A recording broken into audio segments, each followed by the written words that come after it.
E nwere otu nwoke mma. Nwoke ahụ ji nwanyị. Nwunye ya amụtahụ nwa. Ha wụ ndị isi eke na-esi.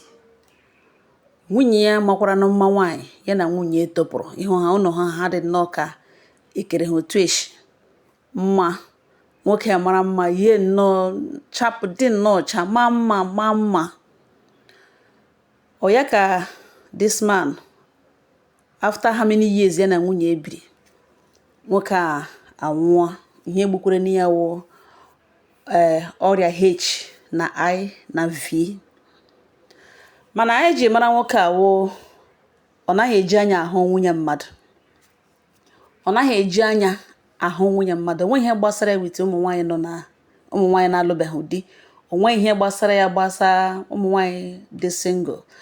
Ihe ọ na-achọwo ndị ka nọ na di. Ruo mgbe ọ na-eme ya ka ọ wee egwuregwu na-ekwu otu o si dịrị ihe dị iche, ihe kpatara na ya ejiri like ụmụ nwaanyị nọ na di kara ụmụ agbọghọbịa na-alụbeghị di. According to him, ọ sị ihe ọ na-ekwu ya ebe anọ na round table, ebe aṅụga mmanya na bar ebe ụmụ nwoke gbakọrọ. Ya ewelite olu dị entertaining. Somebody ajụọ ya sị nna ya elekwere ihe ọ hụrụ na ahụ ụmụ nwaanyị nọ na di. Ya sị na nwaanyị ọbụla nọ na di na-esọpụrụ alụmdi na ya na di ya. Ọ sọpụrụ ha alụmdi na nwunye nọ n'etiti ya na di ya. O nwe ihe o jiri di ya ekporo. Ya egughị ụzọ pụta were gbashara ya ụkwụ na ya ga-arị ya elu. And ihe eji like kwene ụmụ nwaanyị nọ na di wụ ọwụhụ mgbe niile ka di ha na-arị ha elu. One. Ọzọ na ọwụ ha niile na-ekoro akpa agashi ike. Ka atọ na ịtọ ya ime ya ebugere di ya. Ka anọ na ọ gaghị adị na ngwa ịbịa na-agwa na ya rị ime o ji anaghị ego. Ọzọ wụkwanụ ụjọ na nwaanyị ya nọ na di ọ gaghị na-enwe mgbagharị na ọ na-adị reserved. Na ọ ihe eji like ya nwaanyị nọ na di. Mana ihe ọzọ wụ na ihe dị iche nwaanyị nọ na di wụ na nwaanyị nọ na di ọwụ ha niile na-akpa ajị mkpu n'ala. Na ihu ka ya nọ na-eruju ọja na ọ wụ dị ndị ka ya na like. Ndị ka ahụ na-eyige, ha na-eyi shimi, yie patari, yikwasakwa ya bongo before bịa magide ya akwa. Na ị ga-enwe ndidi ka enwe ike na-eyishi ihe ndị a. And ha na-anụghị na ehọrị. Ka ọ bụla o yipụtara ya apịa ya denwe.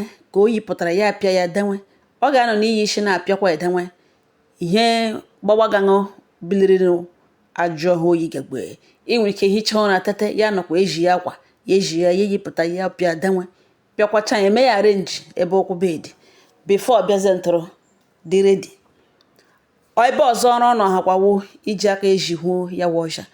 Ma ọ wụ apart from that na enweghị mgbe a ga-eji nwaanyị na-alụbeghị di wee tịra ka ya lụrụla di.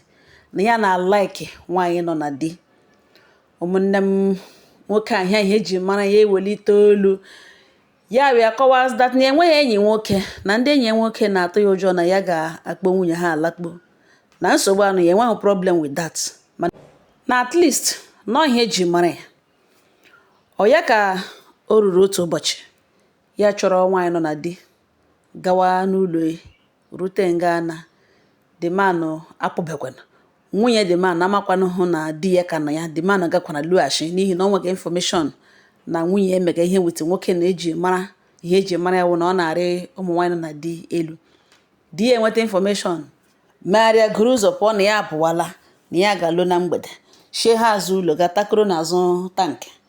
Ọ ya ka nwunye ekporo nwoke na fon. The man na-awaiga mekpute otu n'ocha mekpute. Di nwoke nwe ụlọ amịpụtakwara from ebe ọ gara mekpo hide onwe. Ihe mere ihe ya wụ ihe ntakịrị. Nwoke na-eji ego na o ji agba oringo. O ji ego na o ji eleji onwe anya. O ji ego na o ji ate nwa bleaching ya. Mana ọ wụ this particular incident ihe a mere nọ. This man ejide tụtụrụ ya kuka oshicha ya 1 naira afọ ya n'aka. Send ya back to square one. As if that was not enough. Ya laghachikwa back to the same woman. The man divorce nwunye. Ya kporozie the woman de nwere onwe ya na the woman ebiri. And they believe from na here first time ọ arịkwu nwunye this man. From ihe a mere nọ ya na die nwaanyị a na die enweghị okwu rute na ha gbasara. Ka ha gbasara, this man agakwara the woman ụgwọ ụlọ denwe ya ebe ahụ na-elete ya na ya abụọ continue na ihe ha na-eme. Oruhu 4 months this man ehujie n'ọrịa bido gbewa nkụ. Mgbe ahụ ọgwụ H na I na V apụtaba, ọgwụ eji amaneji ugbu a now. Ọgwụ eji aṅụ ya ugbo ndị ṅụghị ha na-eluku fresh kara ndị ka eji ahụ. Onye ọwa na anyị ha na-aṅụ ha lee enwezikwa ahụ time. O nwere mgbe ọ na-awụ onye buru ya tawa ahụ tawa ọrịa ahụ uru ha lee ọbịa hala na is otu a ka ọ ga-ata kpoo nkụ gwọ finishie ihe a ga-eliwe ọkpụkpọ. So ụmụ that pattern alaala because gịnị ọgwụ eji amaneji ya apụtala. So onye buru ga ama na obu ya onye ahụ self na look good, look healthy. Now this man asọfụ mgbe ihe a na-eme ọgwụ eji amaneji apụtabe, this man ebidorewa. People say nụkwa na ọ wụ because of nwoke a ọ nara nwunye. The man na ọ garala ya ije onye kọrọ ga n'elu ndị ka ọzọ kọrọ gbadaga ala. Ọ ya ka a na-eme buru ya gaa ụlọ ọgwụ hụta na ihe ọrịa ga ebusa ya onye ihu na onye azụ etie. Mgbe ọ na-arịa ma ndị niile ya na ha rụchara mma ma ndị gịnị ma ndị filiri na yes na o deserve ha gara letacha anya. Ihe ọ na-agwa ndị bịara eleta ya wụ na onye ọbụla kpachapụkwa anya na enweghị uru dị na ere nwunye mmadụ elu. Ya sị na ya nabatara ọnwụ ya nọ na ya hụtara no punishment na ya nabatara na ka ya agaghị ezuru ike. Mechaa sị ifo nabatara like ọnwa ọ na-aga ịnwụ ọ dị happy ịnata such punishment. Onwe otu o kọgidere garịgarị tili ruo n'ọnwụ ya. Ndị gara eleta ya na-agwa ha na ha biko were onwe na-adụ ha ọdụ ụmụ nwoke ibe. Ọ ya ka ọnwụnwa kwara nwụcha elie ya ka ya aga. Nwaanyị nụtara di ya tụpụtara eji ehujige n'ọrịa ka bido rịawakwa the same ọrịa ya nwụọ ebunye ga-atọ ya n'ala. Now ụfọdụ ga-asị na ndị niile mege ka this man ha na-ekwupụta na after all nwoke na ndị mege ka this man ha ga-ekwupụta na one way or the other ha na-adị proud of what they are doing. Mana ndị Igbo so onye ahụrụ eze ya rịkọ ya ka achị. Asọfụ mgbe nwoke a na-akọ jarịjarị ekwu ihe o ji nwunye mmadụ eme, nwunye ụmụ nwoke ibe ya eme. Enwere ndị mege na mana ha ekwughị ha okwu. Ọ dịkwa iche n'oge ka ugbu ene o weje okwu a lot of women zuzugekwa mana ndị maara ihe ma otu esi handle this type of temptation. Iwuru nwoke nọ ngala ugbu ene biko enwere otu isi ịgwakọtala enyi nwoke ibe nga ọ naghị anụ ikekwe enyi nwoke ahụ ọ na into married women ị na-enye advice ọ naghị anụ mee ka ọ hụ this video. Ọ nwere otu isi na suspect somebody ị na-aghọtacha ije ya na nwunye mmadụ mee ka onye ahụ dị otu a nweta vidio busha na ya n'ihi na asị ihe ikwu na-amaghị ibezi ya. Lewedara na nwoke na ugboene nọ ngala ugboene ihe wee married man, not just a married man, a polygamous man with 2 wives. O ji ndị omi abụọ and ọ na-alike ụmụ nwaanyị na ukwu ha na-agbalite ukwu ha na-ebu nnọọ kọsha ka bezin ha na-aga ya na-adaje gbirigide mgbidi. O bụ ụmụ nwaanyị abụọ n'ụlọ ya o dowara n'ụlọ ya ọ lụrụ ha alụkwa ụgwọ isi ha wụ nwunye o jiri ego elu. Ụmụ nwaanyị abụọ na asa azụ ha juru n'ọnụ. Ihe ha na-ehugharị n'ụlọ ya na-awụ nhugharị kurubam ka ehuru ka ịwa gala one side onye ka ehuru ka ela na this man pụta ihe ọ na-ahụwi ibe otela anọ hugharịga onwe ha ehugharịga. Otu nwaanyị bu abụọ otu nwaanyị kele bu abụọ ndị omi abụọ na wu ndị omi ya mụchikwarala na ụmụ o jikwere ego o jikere ori ya bịa tụpụwe ha anya were mkpụrụ anya na-abịa amịghe ya na nwunye mmadụ a married woman. Ya bido chụgburiwe nwaanyị bido nye nwe nsogbu na ya laikere ya na ya bịa eririta ego na ọ mara mma nke na ọ dịghị mma ka ọ taa ahụhụ na ya ọwụ na ya hụrụ ya n'isi mbụ na ya na-ịlụ ya na ya laikere ya na ọ a very pretty woman na o kwesịghị ka ọ taa ahụhụ na di ya elejighị ya anya. In fact na di ya agbalịga na ya bịa eriri ego na ọ gịnị ka ọ ga-efu ya na o just nye ya onwe ya abụọ ka ha pịkọọ, ka ha rụkọọ, ka ha gachaa, ka ha gbara egwu agwantịla ọgwa. Nwaanyị nakwa asị ya na ya eji di ya, si ahapụgada tin ya ha onye na-aga ịgwakwana di ya na ụmụ nwaanyị be emegecha ya megana ya mekwana ya bịa rie ego ka ya chenjie life ya, chenjie wọd ya. Mana ihe uturuku na-amaghị ọwụ na ihe niile ọ na-ekwu nwaanyị a na-aga akụrụ ya di ya. Ọ ya ka ọ kọkọtarala di ya gwawa ya sị ngwa ya nata ya ego na o mee ka o kwerele nata ya the money. Nwaanyị asị ngwa na ka ya hụ n'otu ọ ga-esi agba ọbara na ọ wụ otu o si lete ka ya ga-eji ama ma ya ga-ekwe, ka ya mara nọ ka ya nyegodin ya trial. Ọ ya ka nwoke mmadụ bepụtara ego bido nyewe ya. Onye kwena nwata nwaanyị ya na di ya were laa erigharị iri were ga mere ka erọrọ ha were gburu mkpa. Ya gbajikwene nwaanyị saa na onye olekwana mgbe ha bidokwara na ọjọọ ya dịla niile họrịa mgbe niile ya zụkwana kwa ya nyetatụkwala n'ihe ka ọ bịakwana ka ya emekwana ihe obiọma. Ọ ya ka egirigidere. The woman ajụ ese elekwana ebe ọ ga-achọ ka ha hụ ọ na ụlọ kwakịrịkwa ka ọ wụ ya sị na ele ebe ọ chọrọ ka ya nwoke nwaanyị chọrọ.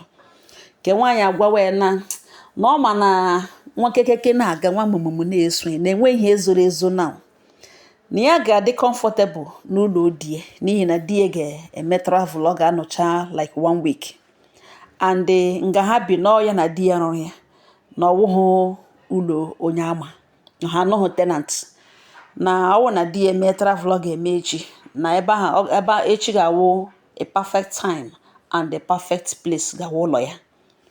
The man is not here na like ya na like onye nwere ihere n'ihi na ọ ma na enwe otu ha ga-esi gaa họtel gbuo na ekwensu arụrụ ala a ga-etuterịrị onye mma ha ga-abịa koro ashịrị lowe.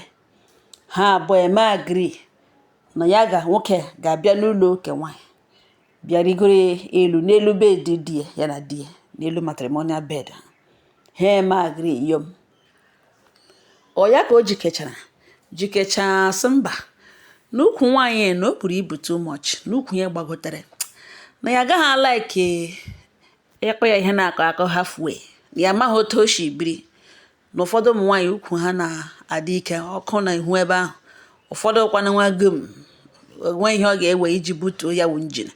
Mana otu ọ bụla o si dịrị ka ya ga kpọrọta ihe kpọrọ nta magani ka ya gaga ṅụọ ya so ya eruo di ya zụjisie nwaanyị n'ukwu ya zue di ya elo, di ya ga-ama na nwoke ibe ekoro na nkoro ya ka ya gaga ji nwaanyị ihe n'ọba mbọ ya ṅụwa ụmụnne m wụchasịa n'ụlọ nwaanyị nọ ntara batawa ọbịa kpawa isiokwu ya so nwaanyị kwa ma na n'ụjọ dịkwa ya ka hapụ ịbịa ụmụ formalities na-ele ebe akwa ya na bed ndị na-ama ihe bụ akwa bed na ọ bụ eji ebe akwa ya nọ ka aga bido ihe a na-arụ n'ọkụ ka eji arụ nwaanyị ekpenta.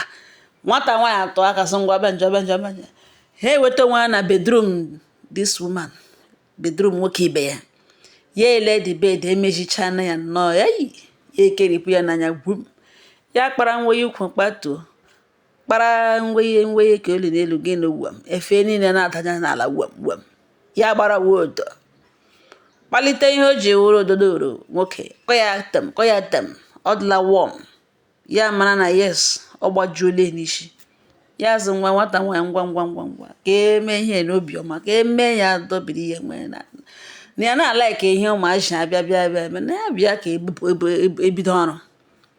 Nwata nwaanyị si ya enwekwanụ ndidi na eyikwere n'ihe nnọkịa na ya ga-eji eri na ya na-alaike igbe afọ oghe eme ihe na ke nwoke sọ hapụkwanụ na ihe na ọwa appetizer na ya bịawawa ka ya dotuo ya ebutuo ya ga-erizie eri na ọ otu na-eshi eme ka ya megodo ihe ya bịara yiri nwe n'ahụ adị ama ihe anọ ntara ka ọ nọ na-agbago olu dọọ ka nọ n'akụkụ emepe kpụrụ nwoke nwe ụlọ eshi nga aha napụta chiri nwe ya wụsara n'ala si ya ọ bịaruole nna kpalite fon bido ya sị nwaanyị gwa ya na di ya dị awe na so ya na di ya rụrụ ihe the man ajụwe so oke ọ bịajebube iri kefụsa nwunye ya kwụrụ ụgwọ nwunye nwoke ibe after o dowara ike otele hacha ka anọ n'ụlọ ya abụọ not one ọ bịawakwa bịa gbagborịrị gị n'ime bedroom ya ngalana na ọ mara na ya nwere ike igbu ya ugbo ene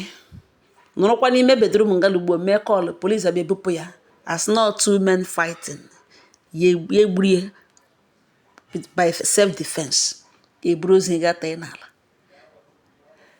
n'ihi na a ga-ajụ so mega gịnị na bedroom ya mana ya ga-save that part ma ọ bụrụ na ọ chọọ ma ọ bụrụ na ọ kwere the man sọ gịnị ka ya ga-eme na ọ ga-eweta ego cleansing for ịzụrụ ogodo kwụbata n'ime mmụlie na ọ ga-amachara ya ulu ya eweta ego ka ahụ pịa megodo transfer ka ahụ aga enweta na ọ ga-eweta ego for ịdị aware that na nwunye ya lụọla di ka na-abịa nye ya nsogbu ya eweta ego that one drop na ọ ga-eweta ihekwa ego for imetụ nwunye ya aka in the first place bata here na ya hụrụ otu o chekọta nwunye aka n'otere mgbe nwunye ese ka ya ga-eweta nri na ọ ga-akwụ ụgwọ ka ahụ iklens godoro ya nwunye ya eweta ezigbo ego ka ahụ ebiliri ọfụma ya drop that one bịazie ntụrụ ụmụnne m ọ bụ obere ihe the man sị na elee otu ọ ga-esi ebe elu onwe from trend n'ịntanet ego kpọrọ ahụ o mitili hụ up asọ oke ihe ọma ga-emeziri ya wee ebe ọ kwọrọla ndị ka ọzọ mgbe ya yirizie nweyi n'ahụ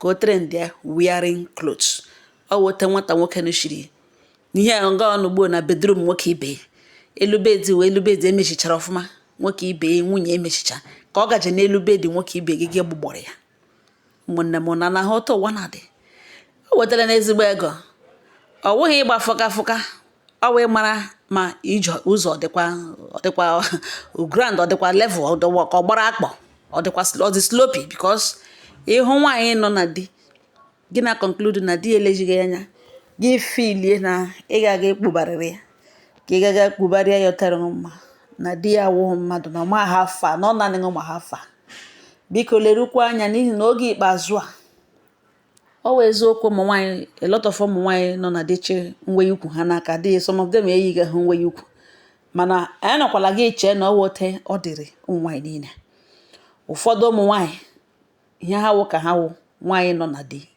nwere crown di ha yiri ha n'isi crown na-enweghị dent biko before gị ga-akọtawa aka before nwaanyị agwụwa biwa na ụlọ di ya na room di ya na ihere ga-eme ma ọ bụ na egide ha na anything ka hapụ na agawa hotel enwere ike igide ha na gị bịawa na di ya nọ ya gị ga-gbuo agacha fecha banye nwa kekeke na ike gbuole nwoke ibe ha nọ ya ka ị gaga gbugbọrọ ya